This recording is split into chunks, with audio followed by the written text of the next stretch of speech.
Kalau sampai Menteri Keuangan Pak Purbaya di reshuffle, nih teman-teman, saya mau ngajak teman-teman kita silaturahmi ke gedung DPR. Menurut analis intelijen dan geopolitik Amir Hamzah, Purbaya kini menjadi target dari sebuah operasi tekanan terstruktur.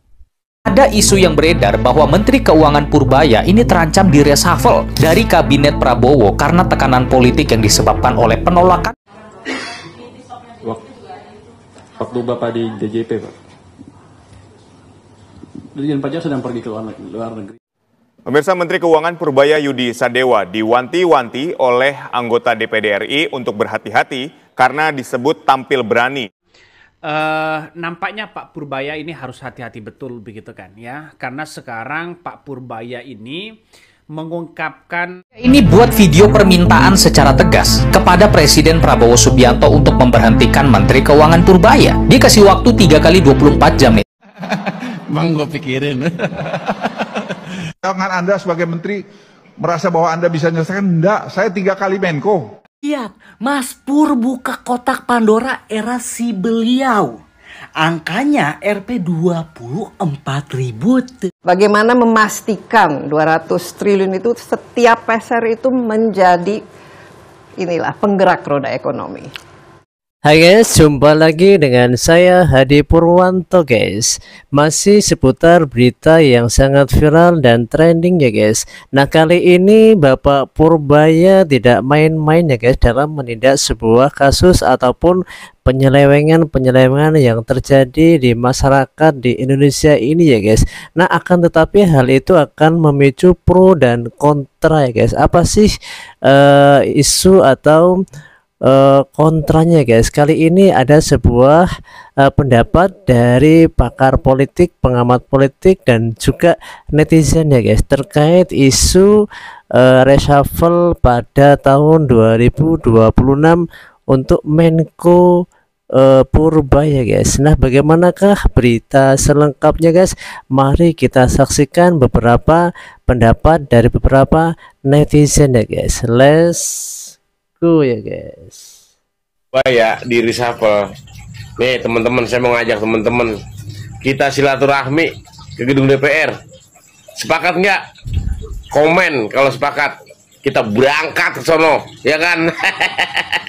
Kalau sampai Menteri. Banyak yang bertanya, apa sebenarnya rahasia Pak Purbaya berani untuk menyenggol pejabat manapun? Dan ternyata sebenarnya sangat simpel kalau kita lihat, karena beliau adalah pejabat non-partai. Pak Purbaya sendiri mengatakan, saya bodoh amat karena tidak terikat dengan politik. Siapa yang menyangka bahwa Pak Purbaya itu bukan orang yang dipilih melalui aliansi politik, bukan dari parpol tertentu atau orang-orang yang berada di lingkaran elit politik. Karena apa? Pak Purbaya adalah murni seorang ekonom. Jadi beliau itu adalah ekonom profesional teman-teman. Memulai karirnya dari Dana Reksa Resource Institute, PT Dana Reksa Securities, Ketua Dewan Komisioner LPS dan lainnya. Jadi Pak Purbaya bahkan menyatakan juga dengan tegas tidak tertarik masuk ke dalam dunia politik praktis dan menanggapi isu tawaran-tawaran dari partai politik dengan mengatakan saya bodoh amat karena tidak terikat dengan partai politik. Jadi posisi Pak Purbaya dipilih sebagai Menteri Keuangan itu berdasarkan pada kapasitas dan keahlian profesional di bidang ekonomi dan keuangan, atau istilahnya disebut dengan teknokrat. Jadi beliau itu adalah teknokrat, orang yang ahli di bidangnya dan dimintai oleh Pak Prabowo untuk jadi Menteri Keuangan. Nah, inilah sebabnya mengapa para pejabat seharusnya diisi oleh teknokrat, orang yang ahli di bidangnya dan sesuai dengan bidangnya. Kira-kira di masa lalu ada nggak seorang teknokrat yang menjabat? Jawabannya ada, bahkan jadi presiden, namanya adalah B.J. Habibie.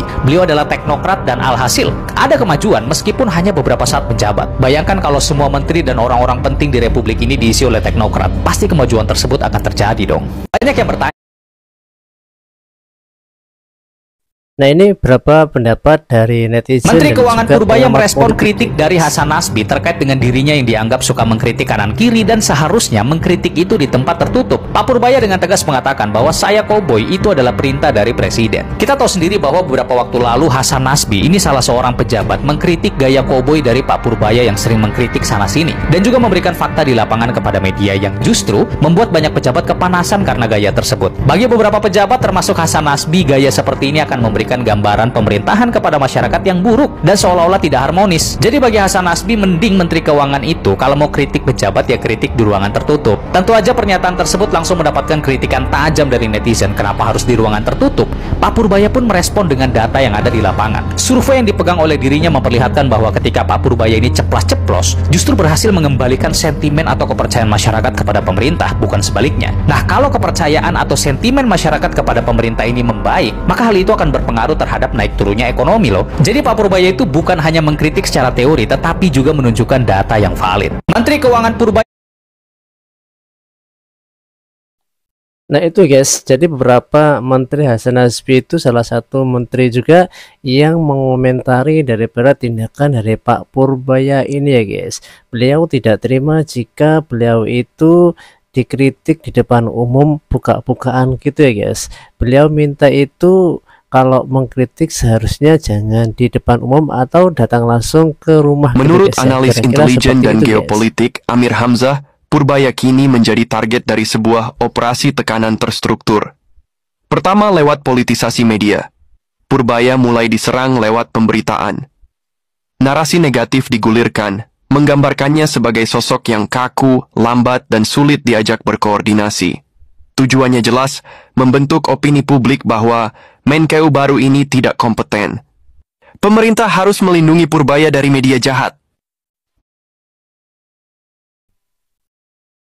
Nah ini guys, itu salah satu netizen juga guys meminta kita semuanya untuk membela. Ada isu yang beredar bahwa Menteri Keuangan Purbaya ini terancam di reshuffle dari Kabinet Prabowo karena tekanan politik yang disebabkan oleh penolakannya terhadap pembayaran proyek Wush kereta cepat. Meskipun ini baru rumor ya, namun hal ini bisa menunjukkan bagaimana adanya tekanan yang terstruktur yang diberikan kepada Purbaya terkait dengan kebijakan-kebijakannya. Semoga Bapak Purbaya dilindungi oleh Tuhan, dan gue yakin orang yang pro terhadap rakyat begini pasti banyak disenggol. Amin, bener banget Ren. Jadi kita tahu sendiri bahwa Pak Purbaya Yudi Sadewa saat ini banyak banget mengeluarkan kebijakan yang benar-benar membuat beberapa pihak tidak suka. Termasuk dikeluarkannya kebijakan terkait dengan larangan impor pakaian bekas yang akan menutup usaha thrifting, namun di sisi lain mendukung UMKM lokal. Sampai menolak adanya pembayaran utang proyek Wush kereta cepat menggunakan APBN. Jadi akibat penolakan itu dikabarkan terjadi ketegangan, ada benturan kepentingan, dan polemik ini membuat Pak Purbaya beberapa kali di framing negatif di media. Beliau juga dipanggil secara intens oleh Komisi 11 DPR, hingga dukungan di lingkaran kabinet pun mulai melemah untuk dirinya. Hal ini disampaikan langsung oleh analis geopolitik bernama Pak Amir Hamzah. Oh, jadi apa yang dialami oleh Pak Purbaya ini disebut dengan operasi tekanan terstruktur, seperti yang disampaikan oleh Pak Amir. Bener banget, bahkan dikatakan bahwa Pak Purbaya juga menolak sistem pembiayaan lama yang selama ini dikelola oleh kelompok pro Luhut, dan dari situlah muncul benturan kepentingan. Nah, sebenarnya apa yang dilakukan oleh Pak Purbaya secara kajian ekonomi itu benar banget. Tetapi tentu aja di panggung politik, langkah seperti ini bisa mengganggu beberapa pihak, dan pastinya beliau akan diganggu balik alias diserang. Nah itu guys dari beberapa pendapat dari netizen dan juga pengamat politik guys. Nah selebihnya tulis di komentar guys, bagaimana pendapat kamu ya guys. Waktu Bapak di DJP, Dirjen Pajak sedang pergi ke luar negeri. Nah ini Bapak Purbaya sedang mengungkap tentang tarif bea cukai guys ya, yang selama ini tarif bea cukai di Indonesia ini sangat tinggi sekali guys. Maka setelah melihat data tersebut, Bapak Purbaya ini sangat kaget sekali guys. Cuman tanya persiapannya seperti apa dalam kalau menurut mereka bagus-bagus terus.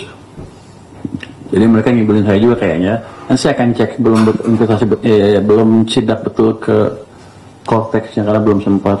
Cuman dari satu sidak ini yang kemarin yang menarik adalah masalah diskusi masalah cukai. Anda tertarik cukai kan?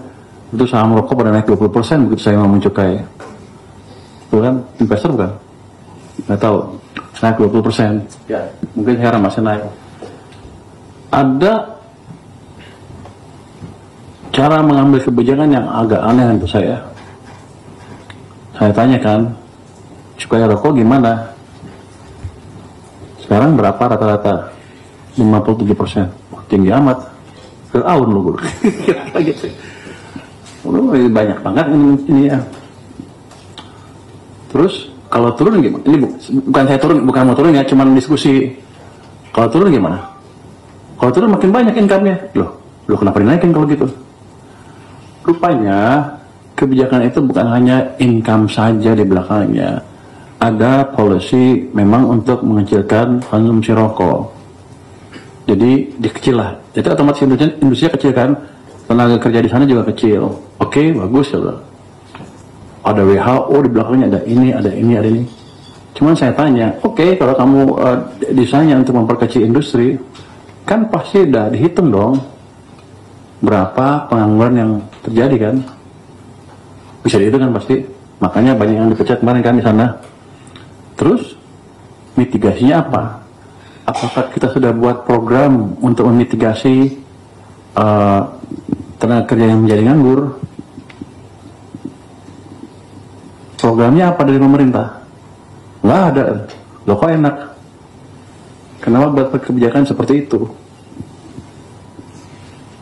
Tuh, diskusinya itu antara di sana. Kalau gitu, nanti kita lihat. Selama kita nggak bisa punya program yang bisa menyerap tenaga kerja yang nganggur, industri nggak boleh dibunuh. Jadi kan hanya menimbulkan orang susah aja. Tapi memang harusnya dibatasin, yang rokok itu paling enggak orang ngerti lah, harus ngerti risiko rokok itu seperti apa. Tapi nggak boleh dengan policy untuk membunuh industri rokok, terusnya kerja dibiarin tanpa kebijakan bantuan dari pemerintah. Itu kan kebijakan yang nggak bertanggung jawab kan. Kenapa saya sampai pikirin begitu? Itu jadi inti rokok akan kita lihat. Saya akan ke Jawa Timur, akan ngomong sama industrinya, akan saya lihat seperti apa sih, turun apa enggak. Kalau misalnya nggak turun tapi pasar mereka saya lindungin, dalam pengertian itu yang online yang putih, yang palsu itu saya larang di sana. Saya sudah perintahkan dia untuk mulai memonitor siapa aja yang jual beli online untuk barang-barang yang palsu. Jadi hati-hati mereka yang palsu-palsu, bukan yang normal ya, yang palsu. Akan kita mulai kejar satu-satu. Ya, betul. Kalau yang normal biar.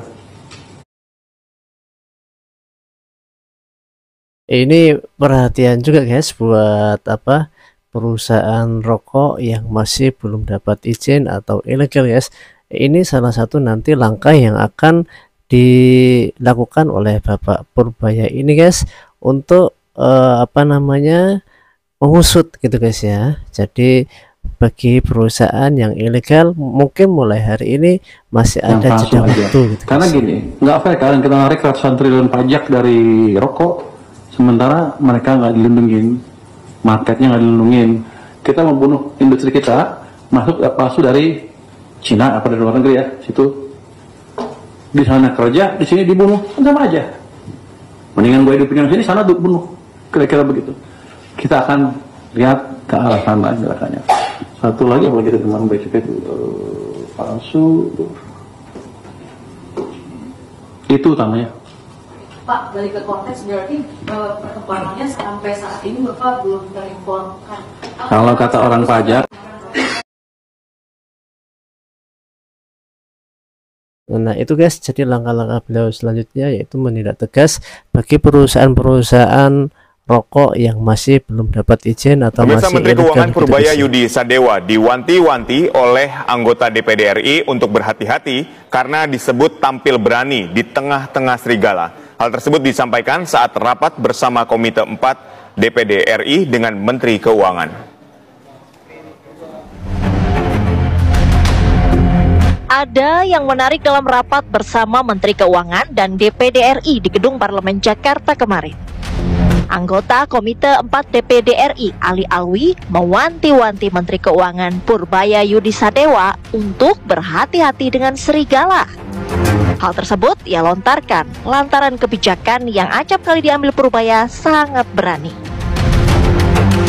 Kami ini lembaga politik, Bapak lembaga teknis. Lembaga politik ini hanya berbicara tentang kebijakan-kebijakan secara global. Kami tidak terlalu paham tentang persoalan-persoalan teknis yang ada di rumah tangga Bapak di Kementerian Keuangan. Tapi dengan beberapa kebijakan-kebijakan strategi yang Bapak sudah keluarkan dalam beberapa bulan belakangan ini, kami semua sempat angkat tangan dan cukup salut. Dan kami selalu berdoa mudah-mudahan Bapak tetap istiqomah. Karena berada di tengah hutan belantara, Bapak berani tampil ya di tengah-tengah serigala yang begitu banyak, Pak. Hati-hati kalau kagak kuat, Pak. Itu serigalanya samping kiri kanan Bapak itu. Ali Alwi pun berharap kebijakan Purbaya yang pro rakyat tetap istiqomah dilakukan. Sejak menjabat sebagai Menkyu, Purbaya memang dikenal mengeluarkan pernyataan dan langkah tegas, seakan-akan tidak takut pada siapapun. Dari Jakarta, tim TV One mengabarkan. Nah itu guys, pendapat dari Dewan DPD ya guys, mengingatkan agar supaya Bapak Purbaya ini waspada gitu guys, dan istiqomah gitu guys ya.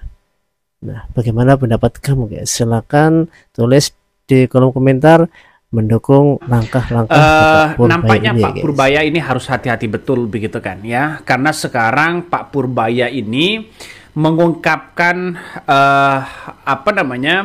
hal-hal yang kemudian tidak bisa diduga begitu, soal koruptor ya, soal yang merugikan uang negara dan sebagainya. Nampaknya Pak Purbaya benar-benar kerja ekstra demi rakyat. Tapi perlu perlu hati-hati betul Pak. Kabarnya begitu kan ya. Menurut pengamat intelijen bahwa Pak Purbaya ini akan ditekan dan akan disikat untuk direshuffle. Wih, kok ngeri-ngeri amat bos, ya? Kenapa? Karena mungkin Pak Purbaya ini mengungkapkan tabir-tabir para koruptor, atau bisa memberesi di dalamnya begitu. Nah, dan tidak hanya itu, ya. Ada yang mengatakan juga seperti Guru Gembul begitu, mengatakan bahwa 2 bulan lagi ya Pak Purbaya ini akan dilengserkan, akan diganti. Wah ini keren begitu kan. Kenapa kok mengatakan keren Bang? Iya, saya kira dengan adanya statement-statement seperti itu begitu kan ya, di belakang Pak Purbaya ini ada Prabowo. Jangan-jangan orang yang kemudian menantang seperti itu adalah orang yang tidak suka kepada Presiden Prabowo. Kan itu. Makanya saya mengatakan begitu kan ya, agak ngeri-ngeri sedap. Biar kelihatan dong siapa mereka begitu.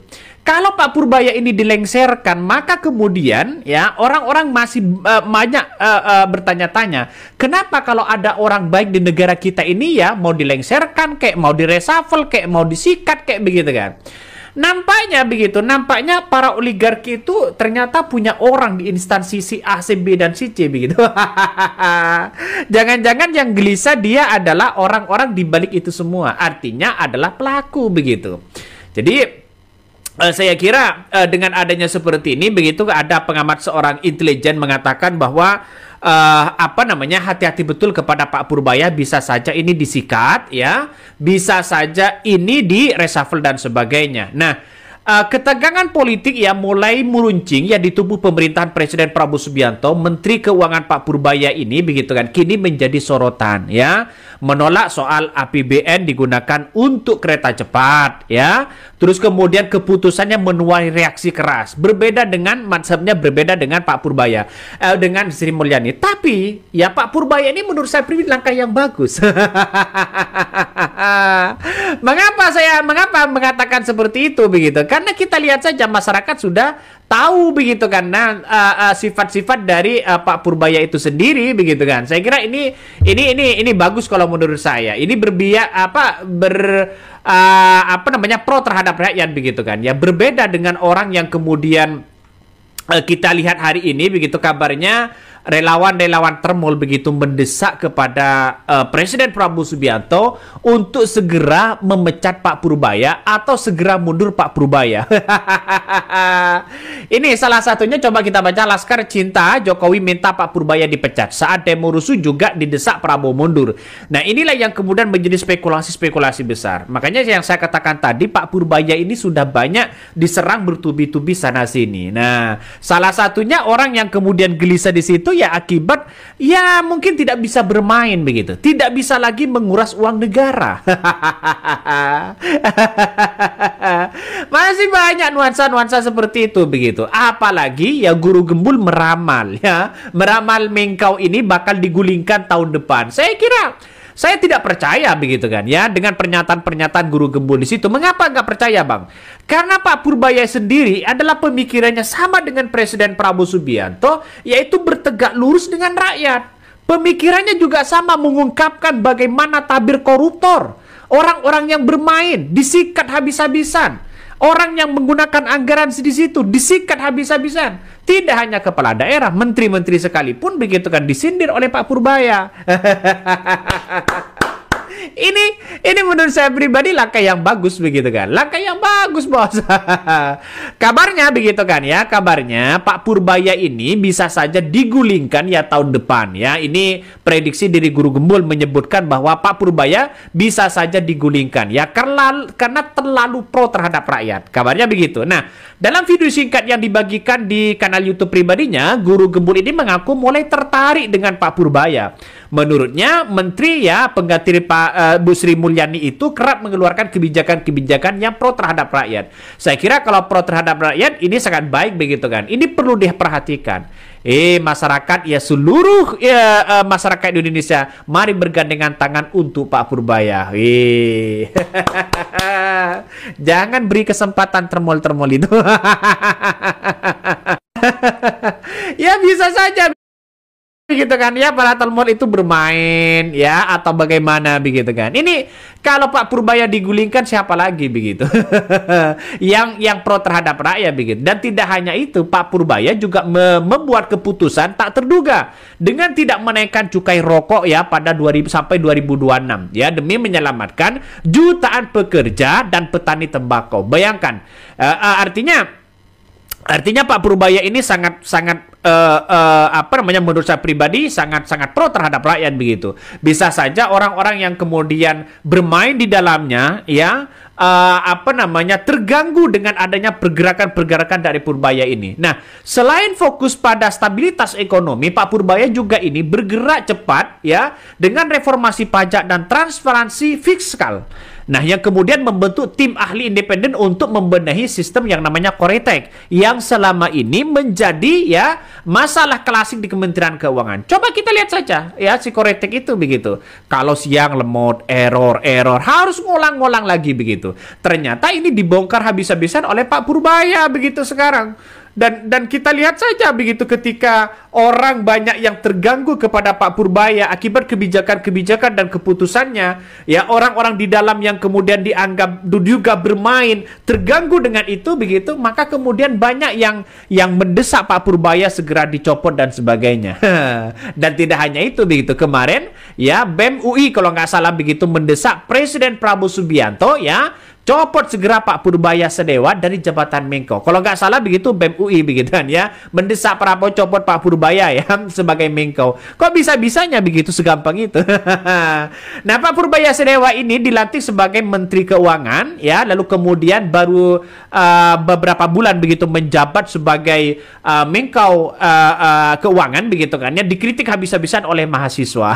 Dan mahasiswa di situ nampaknya yang tidak setuju dengan kebijakan Pak Purbaya begitu. Ya jangan-jangan dia ya masih idolanya ya Sri Mulyani atau siapa. Jangan nanti ada demo bayaran ini, bos.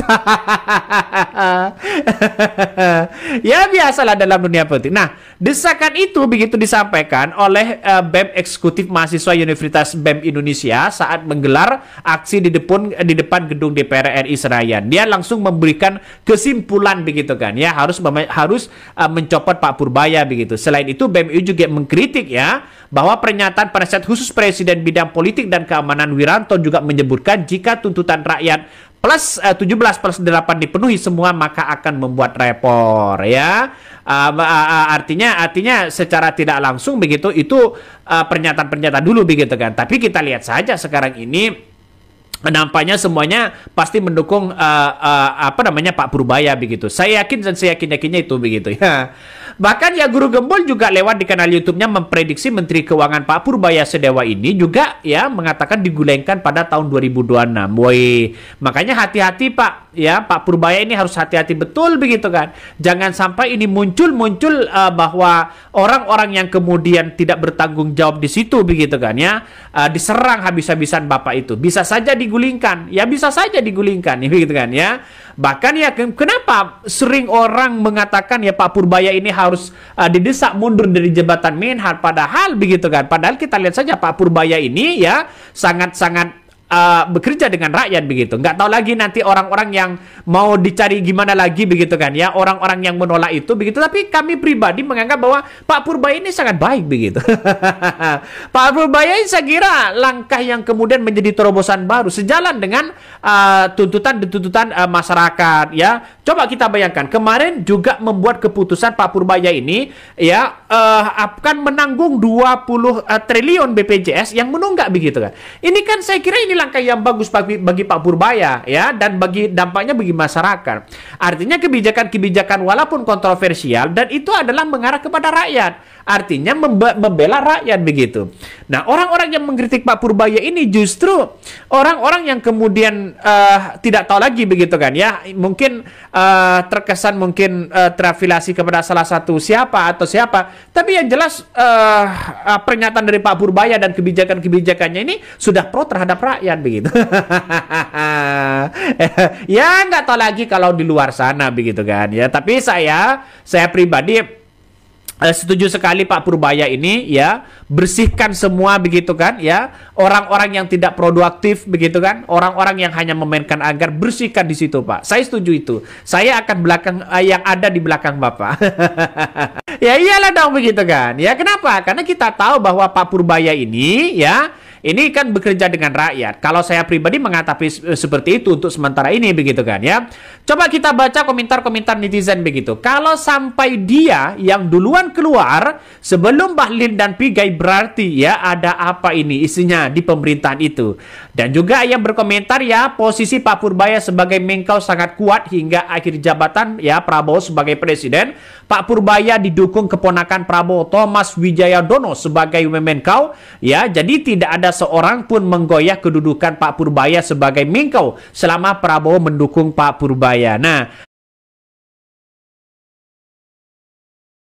jadi itu guys, salah satu pendapat dari netizen dan juga pakar politik, pengamat politik juga guys. Nah, beliau ini dari channelnya Khudari guys. Silakan dibuka-buka, silakan mampir di channelnya beliau ya guys. Beliau juga berbicara tentang Pak Purbaya ini guys. Nah, bagaimanakah langkah dari Bang, gue pikirin. Jangan Anda sebagai menteri merasa bahwa Anda bisa menyelesaikan. Enggak, saya 3 kali Menko. Bang, gue pikirin. Ini baru benar. Antara pengkritik dan yang dikritik sama-sama saling memahami demokrasi. Jadi begini, Menteri Keuangan kita yang baru membuka ruang kritik terhadap dirinya. Beliau bahkan bilang kepada Rocky Gerung supaya mengkritik dia habis-habisan. Alhasil, Rocky Gerung langsung tancap gas menemukan celah untuk mengkritik bahwa Pak Purbaya ini hanya seorang kasir. Karena dia cuma bisa ngasih uang kepada pelaksana tanpa tahu uang itu terserap dengan baik apa tidak. Atau malah uang itu diambil untuk keuntungan pribadi. Tapi yang keren dari Pak Purbaya ini, beliau bukan marah atau tutup kuping, melainkan membalas kritikan Rocky Gerung dengan elegan. Dengan berjalannya waktu, kalau saya bisa balikin ekonomi dari 5 ke 6% atau lebih lagi, Oke, guru harus minta maaf ke saya. Wah, ini nih yang harus ditiru sama semua pejabat di Indonesia. Karena kebanyakan para pejabat di sini nggak ngerti esensi dari kritikan. Dan ngejawab kritikan tuh harus dengan cara yang cerdas. Karena sebagai pembuat kebijakan, pasti harus sudah paham dengan semua konsekuensi dari kebijakannya. Termasuk konsekuensi yang dipikirkan oleh si pengkritik. Apa? Pejabat yang lain nggak kepikiran ya? Konsekuensi kebijakannya sendiri sehingga menyusahkan rakyat. Ini baru. Nah, jadi salah satu dari sifatnya Bapak Purbaya ini beliau sangat senang untuk Mas dikritik Pur gitu buka guys ya. kotak Pandora. Nah, ini netizen lagi yang mengatakan bahwasanya Bapak Purbaya telah berhasil mengungkap kasus era Bapak Jokowi ya guys, yang di situ berbau apa namanya itu guys, itu ini guys, dana 24 triliun nih guys. Erasi beliau. Korupsi gitu guys. Ya. Angkanya Rp 24.000 triliun. Ya Allah, ia mau nginjem ke pay letter bangkrut. Lain aing tak asup di akal aingnya gak gede-gede tinggi. Duit aing dekat triliun. Aing biasanya ke ratusan ribu ya ayeuna nya nginjem ka bank misalnya ngagadikeun BPKB. Teu kabayar ditarik motorna nya disita. Ayeuna nginjemna kan ieu atas nama saya. Punten aing bodoh ya. Misalkan iya negara itu disita engke. Atau orang ya sebagai rakyat misalkan nonton TV One nyatu misalkan jual ditarik. Apa ini Pak? Kamu ikut, kamu disita karena pemimpin kamu yang dulu. Nah, itu termasuk apa namanya itu guys, utang negara guys untuk saat ini guys, 24.000 triliun guys. Namun ketika beliau itu ditanya dalam sebuah show oleh salah satu netizen guys, maka beliau menjawab dengan enteng kenapa nggak bisa kan gitu guys ya. Jadi sifat optimisme beliau inilah guys yang harus kita dukung guys. Seorang pemimpin yang punya misi dan visi yang bagaimana memastikan kuat, gitu, 200 triliun itu setiap peser itu menjadi inilah penggerak roda ekonomi. Saya nggak peduli banknya make untuk apa, asal nggak untuk beli dolar tuh, terus nggak untuk konglomerat yang jahat ya, untuk manipulasi segala macam, itu yang kita monitor. Yang lain terserah banknya. Gimana cara monitornya? Saya nggak monitor, saya diamin aja. Kalau itu kan ada laporannya, ya. Uangnya kemana, pinjaman. Kita bisa monitor pinjaman kemana sih dari bulan ke bulan. Jadi gini, once saya ikut campur dengan bagaimana cara memakai uang itu, kemana, harus sekian, saya menumpulkan keahlian orang-orang di perbankan itu sendiri. Padahal kan saya pakai keahlian orang perbankan untuk berpikir, mencari program-program yang paling menguntungkan. Mereka lebih ahli dari pemerintah atau dari saya pasti. Ya Bu ya, dari perbankan. Pasti begitu. Jadi saya manfaatkan mereka untuk berpikir, mencari proyek-proyek yang paling menguntungkan. Jadi saya menggunakan kepintaran sistem untuk memakai uang yang saya kasih tadi. Karena begini, ketika saya pindahkan uang ke sistem, seperti ada deposito baru lah, gitu. Bank kan pasti nyari penyalurannya. Kalau kan dia bayar ke saya kan, hampir 4%, rugi dia 4%. Dia pasti akan nyalurin. Kalau ke BI sama BI ditahan sedikit, dia kan nggak bisa ke BI lagi. Dia akan nyari tempat yang lain. Dia akan pasti mencari proyek-proyek yang menguntungkan pertamanya. Atau yang paling gampang mereka buang ke interbank market. Itu udah bagus juga Pak. Bunga di perbankan turun. Nanti kalau udah itu habis, cari kredit apa. Jadi saya memaksa mereka berpikir menggunakan kecerdasan mereka yang selama ini nganggur untuk membuat keuntungan maksimal buat mereka sendiri dan untuk saya buat negara. Bagaimana Jadi itu guys, ketika beliau ditanya tentang dana yang 200 triliun itu guys, bagaimana cara mengelolanya gitu guys ya. Iya guys ya. Jadi langkah beliau saat ini, beliau memberikan dana itu ke masing-masing perbankan kayak bank gitu guys, BRI atau BNI dan lain sebagainya gitu guys. Maka hari ini begitu banyak sekali dana kur yang dikucurkan oleh perbankan untuk masyarakat yang membutuhkan dana atau suplai dana untuk sebuah usaha gitu ya guys. Ini langkah situ dari Bapak Menteri untuk mensejahterakan rakyat Indonesia gitu guys. Nah, bagaimanakah pendapat kamu guys? Silakan tulis di kolom komentar ya guys. Nah, berakhir dari laporan ini, berakhir juga perjumpaan kita guys. Nah, sampai jumpa di waktu yang sama guys. See you next time guys.